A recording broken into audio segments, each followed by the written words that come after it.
Let's go, girls. Hi, everyone. Welcome back to Feminist Cocktail Hour. I'm JC, and today we are going to be making a Cure-tini. Caveat, this Cure-tini will cure nothing except sobriety, but it's named after Marie Curie, the famed scientist and two-time Nobel Prize laureate. In honor of that achievement, I am going to be making a double tonight. So if you're isolating with a partner, a friend, a lab rat with a drinking problem, then this drink is here for you. To make this drink, you are going to need some gin. You don't need a vat of gin like this, but it doesn't hurt. You're going to need some dry vermouth, a little bit of lime juice, and Midori, which is a melon liqueur from Japan. More on that in a minute. First, let's talk about Maria Sklodowska, better known to you as Marie Curie. Marie was born in Poland in 1867. She was the daughter of two secondary education teachers, which means that a deep love of education was bred within her from a very young age. She was especially interested in her father's field of study, math and science. Unfortunately, it was virtually impossible for a young woman to get any kind of higher education in Poland during that time. And her family didn't have enough money to allow her to go to another more liberal country like France and attend college there. Thus, she and her sister Branya made sort of a pact. They agreed that Branya would go to college in Paris first, and Marie would stay in Poland and work to make money, and then ultimately, when Branya graduated, Marie would follow in her footsteps and attend school there. This system kind of worked out. Ultimately, Branya met a guy, she got married, she became less focused on her studies, and ultimately, Marie worked 5 years as a governess to get herself to Paris.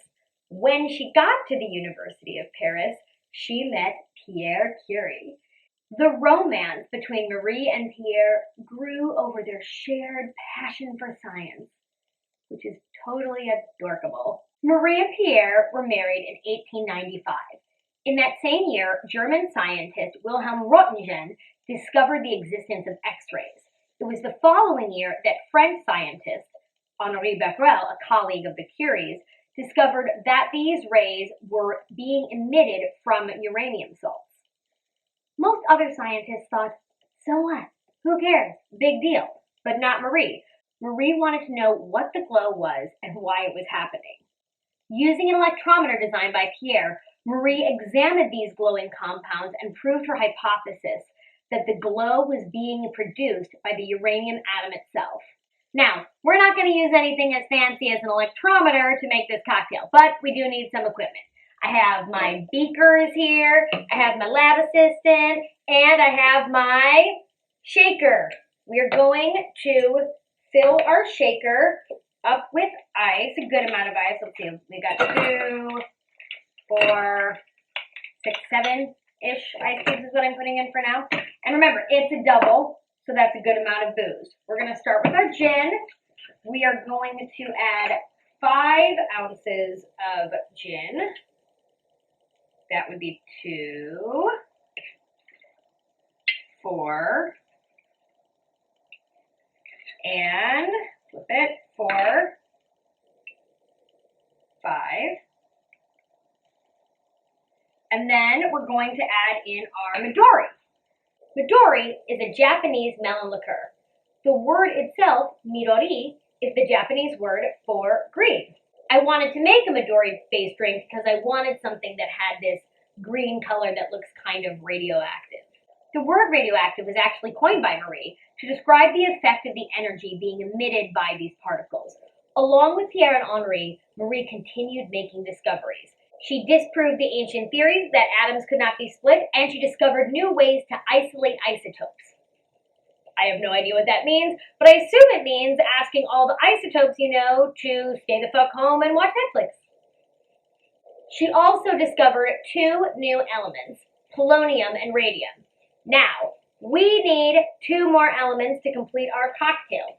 We need to add 3/4 of an ounce of dry vermouth and 3/4 of an ounce of lime juice. All the work that Marie did with Henri and Pierre led her to be honored with the Nobel Prize in Physics.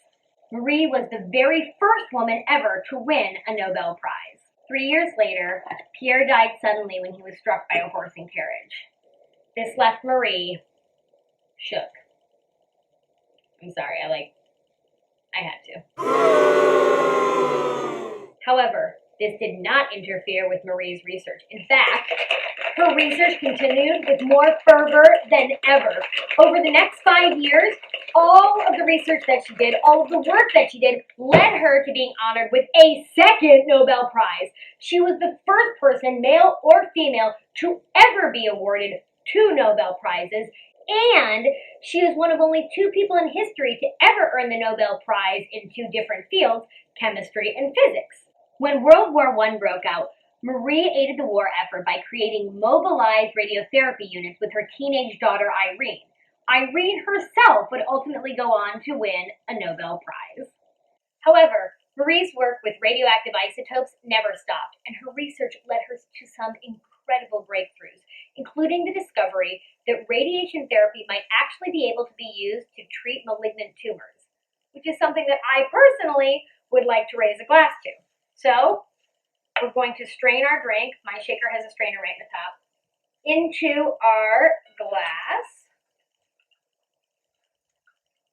You can see that it has that nice radioactive color. Now, if you're feeling a little themey, if you're feeling like you want to get creative, you can use an alternative, non-traditional drinking implement. I'm going to use this beaker. Why not? I made a double for this very goddamn purpose. Look at that. Super, super vibrant. Now, Marie was known to carry around radioactive substances in her bare hands. She would often walk around the lab with test tubes of radium inserted into her pockets, not fully realizing the health effects that this might have. She died when she was only 66 years old of aplastic anemia brought on by radiation poisoning. In spite of that, let's try our drink. It's strong. It's pretty strong. It's not like so strong that all of my lab notes are going to have to be encased in lead even 100 years after my death because they are still going to be too radioactive to touch. But it's pretty strong. Marie Curie could never have dreamed of all the things that her research would lead to, from developing the atom bomb to the microwaves that we use every day. But she was a brilliant woman with a lot of wisdom to share. I want to leave you with one of my very favorite Marie Curie quotes. It's this: "Nothing in life is to be feared. It is only to be understood. Now is the time to fear less so that we may understand more." I hope you enjoyed this installment of Feminist Cocktail Hour. I'll be back tomorrow. I'll have another lady. I'll have another drink. I'll see you then. Let's go, girls.